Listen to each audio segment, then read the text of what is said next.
Em primeiro lugar, se durante 40 anos uma facção política tem o monopólio dos protestos de rua, da circulação de informações, da cultura, da educação, da mídia, etc., etc. Então, haver uma virada puramente eleitoral depois de 40 anos é quase um milagre, e, no entanto, está acontecendo. Eu só explico isso da seguinte maneira. Tudo o que foi feito em matéria de revolução cultural gramsciana, ocupação de espaço, etc., etc., afetou só uma parte pequena da população. A maioria da população não está nem sabendo de nada disso e continua vivendo de acordo com, vamos dizer, os princípios e valores tradicionais de 40, 50 anos atrás. E é este pessoal que está mudando de candidato agora. Por que eles votavam só nos candidatos de esquerda? Porque só havia candidatos de esquerda e ninguém queria se opor a eles. Ninguém ofereceu oposição. Se você comparar o discurso do Aécio Neves agora com os discursos dos outros concorrentes que se ofereceram ao PT, a diferença é monstruosa. Monstruosa, porque nas outras eleições só o que você via era um campeonato de esquerdismo. Eu sou mais esquerdista que você, eu sou mais leal à esquerda. Foi assim, pelo menos nas duas eleições foi assim. Né? Então, era como que o candidato é aquilo que disse o próprio Fernando Henrique Cardoso. Ele disse: entre nós e o PT, ou seja, entre o PSDB tal como ele o compreendia e o PT tal como ele o compreendia, não há diferença ideológica, há apenas uma disputa de cargos. Isto o Fernando Henrique disse, pô. Então você tinha uma hegemonia ideológica completa, onde qualquer violação do código esquerdista era considerada quase um crime de lesa pátria. E o Aécio Neves, sem precisar dar uma definição ideológica anti-esquerdista, ele está combatendo o esquema petista com um vigor e uma violência como nunca se viu, tá certo? Onde não será possível mais limpar a reputação dessas pessoas. Eles já saíram sujo de qualquer maneira, não tem mais como levantar. Agora, como desta imensa tragédia, dessa debacle do petismo que nós estamos assistindo, você vai conseguir salvar o socialismo? Né? Que milagre você precisa para isso? Porque tudo o que eles fizeram foi em nome do socialismo. E eles estão associados a todo o movimento comunista continental. Então, o PT não fez esse crime sozinho. Ele fez com a ajuda de Fidel Castro, de Chávez, de Maduro, de toda esta cambada, tá entendendo? Então, como disse aquela líder comunista boliviana, que eu esqueci o nome, a eleição desse Aécio Neves é uma catástrofe continental. Eu digo, sim, está caindo tudo, não é só o PT, é o Foro São Paulo inteiro. Né? Então, o Aécio não precisa nem chegar lá e dizer, não, eu sou contra o comunismo, eu sou a favor da democracia liberal. Ele não precisa. E eu estou achando uma coisa genial que ele não tenha assumido nenhuma definição ideológica. Porque não precisa agora. Né? Nesse momento não precisa absolutamente nada. Quer dizer, o que está caindo é o esquema socialista inteiro. O Aécio vai ter que fazer outra coisa, porque isso aí não dá mais. Quer dizer, a imagem do socialismo, do comunismo, não dá para salvar mais. Então, quer dizer que esta eleição do Aécio, ela abre a oportunidade de mudar muito o curso das coisas. Agora, acontece o seguinte, esse pessoal petista, eles se prepararam durante 50 anos para fazer isso. Quer dizer, o negócio da revolução cultural começa na década de 60 do século passado. Né? E a ocupação de espaços também. Eu já falei para vocês que ainda no tempo da ditadura militar, o pessoal da esquerda dominava a grande mídia e dominava a imprensa nanica de oposição. Fingindo, vamos dizer, fingindo uma concorrência, ou fingindo até uma oposição entre as duas coisas. Quer dizer, então, ali era mesmo a estratégia das tesouras. Se você não apanha com a mão direita, você apanha com a mão esquerda. E também usando, vamos dizer, a grande mídia como instrumento de desinformação. Porque você chega lá na redação do Globo, só tem esquerdista, só tem comunista naquela coisa. Para não dizer que só tem assim, 200 comunistas para 2 não comunistas. Né? E ainda assim, você consegue, através da imprensa nanica, dos blogs, etc., esbravejar que o Globo é um órgão da direita, Então você pode usar o Globo como instrumento de desinformação. O Globo e os outros jornais, como usaram o Jornal do Brasil há muito tempo, né? Quer dizer, você tem 50 articulistas comunistas escrevendo no jornal de direita e o que eles dizem passa a ser a voz da direita. Portanto, isso é desinformação no sentido técnico da coisa. Desinformação só funciona quando é veiculada por alguém da confiança da vítima, né?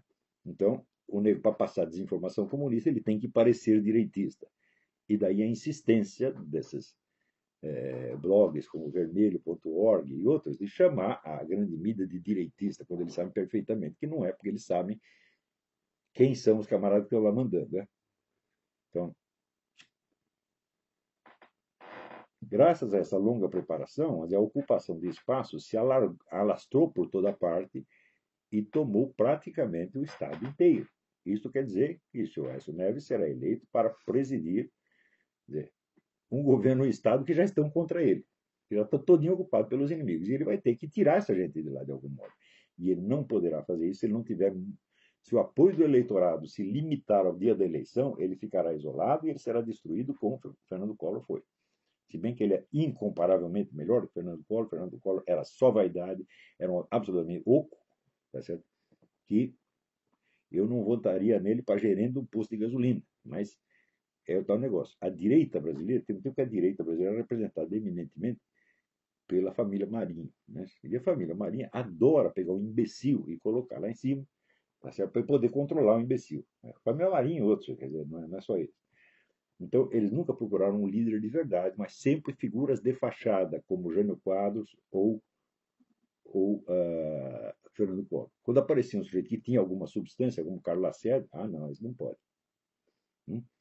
Tem que ser um simulacro. Então, eu acho que a era do simulacro acabou. Porque esta direita que constituiu esses caras, essa acabou, graças a Deus, já foi para lá de lixo de história, foi para a privada da história e já é para acabar mesmo, porque esse pessoal fez muito mal ao Brasil, né? Então, o problema que se colocou, vamos dizer, para as forças de oposição ao longo desses anos, o problema continua, que é o problema de você organizar militância, porque só o outro lado tem militância. Nós temos o eleitorado. O Aécio Neves tem o eleitorado. O eleitorado está maciçamente a favor dele. Acontece que o eleitorado é uma força dispersa. Não é isso? Então, o eleitor, ele age num dia, no dia da eleição. Depois vai para casa. Agora, o militante está lá todo dia. Então, isto quer dizer que se o Aécio Neves não tiver ao seu lado uma militância para sustentá-lo no poder, ele estará lascado. Então, é isso o apelo que faz. Não se limite a votar em Aécio Neves, mas crie uma militância para lhe dar sustentação quando ele tiver que agir contra essa gente que ocupou o Estado.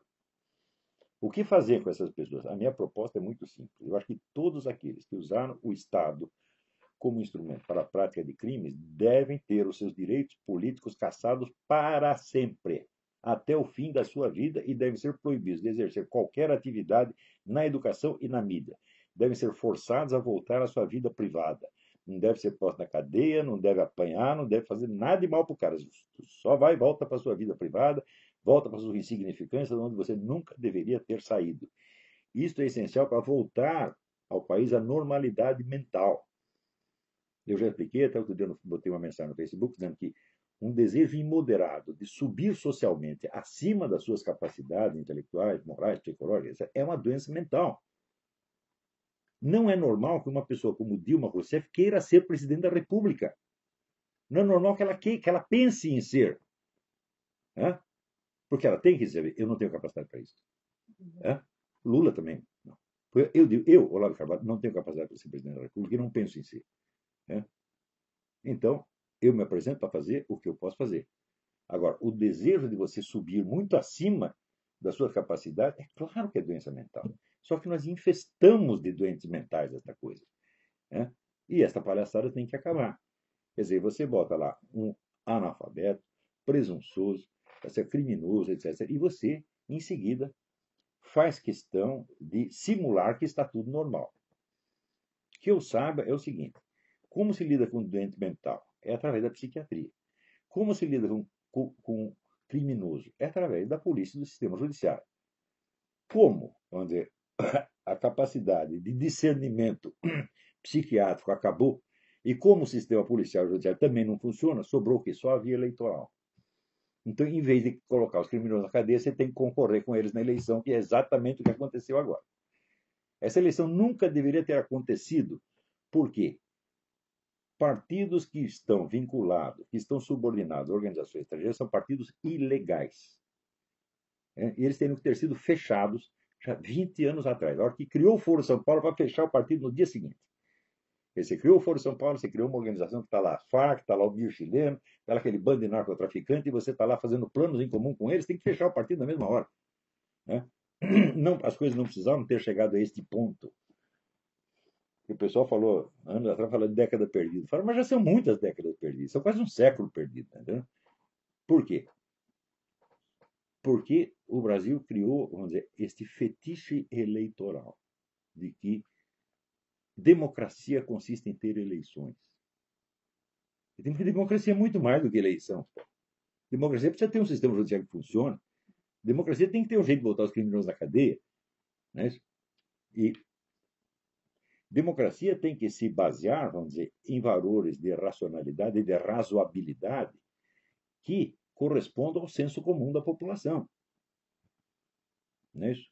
Mas se o senso comum é insistentemente violado por elementos de revolução cultural que querem nos impor valores que são, vamos dizer, contraditórios consigo mesmos, que são valores do absurdo, que são os valores do Dr. Mabuse, e você é obrigado a dizer amém. Então é aquele negócio do Groucho Marx, afinal, você vai acreditar em mim ou nos seus próprios olhos? Né? E não acreditar nos seus próprios olhos fica uma coisa feia, tá certo? E você não pode sequer ter o discernimento estético. Você não pode mais ser capaz de reconhecer a expressão nos olhos das pessoas, que é um instinto que o ser humano tem. Né? Quando você olha para a cara dessa Dilma durante o debate, você fala, tudo isso é fingimento, isso é um teatro. As coisas não eram assim. Se você vê debates políticos de 50 anos atrás, e eu comecei a assistir debate político quando era muito pequeno, né, as pessoas eram aquilo que elas pareciam. Por exemplo, o Jânio Quadro era evidentemente louco. E ele se elegeu na base de ser louco. Nunca ninguém disse que o Jânio era normal, nem ele. Tá certo? Então, quem botou lá sabia que o cara é maluco e era capaz de esperar qualquer loucura da parte dele. Né? Como de fato a loucura veio. Né? Mas hoje em dia não, você põe um louco lá e você tem que fingir que ele é o padrão de normalidade. Você coloca lá uma mulher que não sabe falar. A mulher que quando fala é o ponto, ela se atrapalha. Ela vira o sanduíche ishi, você está entendendo? E você tem que fazer de conta, a senhora presidenta, etc, etc. Você forçar as pessoas a negar o que elas estão vendo, você as enlouquece. Você cria a sintomatologia histérica. Né? E na sintomatologia histérica, você se torna cada vez mais incapaz de se defender contra os mais óbvios perigos. Por que o Brasil tem 70 mil homicídios por ano, meu Deus do céu? Por causa disto. Quer dizer, você acostumou as pessoas, seguinte, é normal você viver dentro de uma praça cheia de grade. Em vez de botar os criminosos na grade, você põe a população. Eu conheci um sujeito que era um fazendeiro em Goiás, que ele tinha uma plantação de arroz. Mas daí ele ganhou um casal de porcos, e os porcos começaram a se multiplicar de tal maneira, você andava no latifúndio dele o dia inteiro, você só via porco. E ele tentou cercar os porcos, não conseguiu. O que ele fez? Cercou a casa. Ele se pôs no chiqueiro e os porcos ficaram livres. Eu digo, isso é o Brasil hoje. A população está fechada na grade e os criminosos estão na rua, no Congresso, na Presidência da República. Isso é normal, é o mundo do Dr. Mabuse, gente. E nós precisamos devolver a sanidade ao país. A sanidade é uma coisa assim que você não consegue expressar, você não consegue definir o que é, mas na prática você reconhece. Não é isso? Então, você veja, nós botamos na Presidência da República um negro que diz que tinha saudade do tempo em que os meninos comiam cabrito do Nordeste. Comiam, não é por via oral, não. Né? O cara diz uma coisa dessa, ele evidentemente ele é louco. Em que ele se gaba de ter tentado estuprar o outro na cadeia. E ele diz que não fez, que foi só gozação, mas isso é gozação que se faça. Né? Isso é gozação que um presidente da República faça? Quer dizer, é claro que o sujeito ele é obsceno. O Lula é obsceno em todas as suas atitudes públicas. E o pessoal tem que fazer de conta que isso é respeitável. Então você está forçando as pessoas a negar o que elas estão vendo. E isso aí Isto é de uma brutalidade psicológica que só uma comunidade de psicopatas é capaz de impor isso a uma nação inteira. E os caras impuseram e conseguiram. Por quê? Porque as lideranças civis, intelectuais, eclesiásticas, militares, etc., etc., estavam firmemente dispostas a resolver tudo pela via democrática. E por via democrática eles entendem somente eleição. Então, a eleição é o único remédio para todos os males. Não existe polícia, não existe ordem pública, não existe educação, não existe nem o bom senso. A eleição é a única esperança. Bom, para chegar ao ponto em que a eleição conseguisse mudar a ordem das coisas, teve que esperar 20 anos. E agora está acontecendo. Mas não era para resolver por via eleitoral. Era por via policial, por via psiquiátrica, pelo sistema carcerário. Isso tudo já tinha que estar resolvido há muito tempo. Agora, se um lado está disposto a fazer tudo e qualquer coisa, e o outro diz, não, eu só aceito a concorrência eleitoral. Então, você vai ter que esperar muito tempo, como de fato nós esperamos. Então, eu creio que o que está acontecendo é uma virada eleitoral, depois de você ter dado todos os instrumentos na mão do sujeito. Sobrou só um que você pode usar, que é o eleitoral. Né? Então, você fez questão de não resolver o problema, exceto por um único jeito, por uma única maneira. Você fez questão de ter só isso na mão.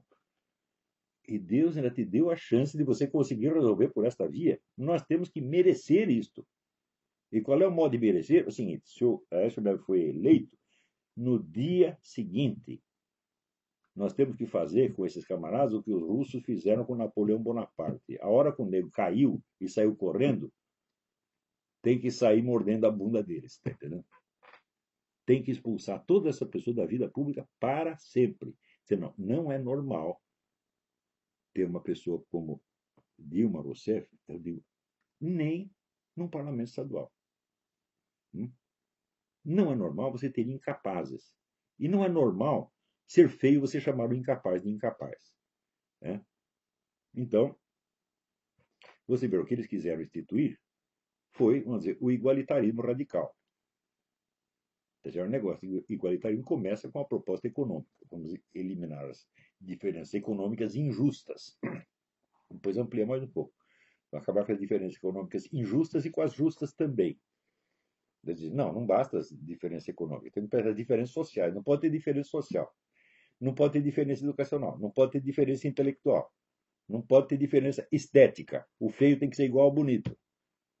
Então, aquilo que começou como uma ideia mais ou menos razoável, quando entra na cabeça dos adeptos da expansão da democracia, como Dona Marlene Chauí, vira isso, acaba virando a democracia do QI. Né? E a democracia da feiura, quer dizer, o feio passa a ser bonito. Então, é claro que isto viola, vamos dizer, a própria estrutura da cognição humana. Isso destrói a inteligência das pessoas, destrói a sua percepção, destrói a sua consciência, e isso é um crime inominável. Né? Se você, os 70 mil homicídios por ano, o fracasso dos nossos estudantes nos testes internacionais, a inflação que voltou, o crescimento zero, tudo isso que nós estamos vendo, começa no quê? Na destruição da consciência. Porque o único instrumento que o ser humano tem para ele lutar pela vida e resolver seus problemas é sua consciência e sua inteligência. Então, primeiro destruir a consciência e a inteligência. Bom, vai destruir o resto, a economia, a saúde, a educação, etc, etc. Claro que vai destruir tudo. Então, o crime que esses indivíduos cometeram é assim, é imensurável. Dizer, o que vão fazer? Vão fuzilar tudo, botar todo mundo na cadeia? Fala, não, isso aí é besteira. Nós não temos, na verdade, não temos que botar ninguém na cadeia, nós temos apenas que tirá-los da vida pública. Mas tirá-los para sempre, sem possibilidade de retorno. Quer dizer, o mais mínimo envolvimento que o sujeito tenha tido nesse esquema de Foro São Paulo, de mensalão, de petrolão, etc., o mais mínimo esquema é suficiente para tirar. Falar, você não. Eu lembro daquela musiquinha do Enzo Iannacci, vengo aqui, no tu no, mas por quê? Por que não? Eu também vou. Não, você não. Por quê? Por que não? Então, não queremos vocês, não gostamos de vocês, vão para casa e não nos amolem mais. Então, esta é a mensagem. Então, até semana que vem. Muito obrigado.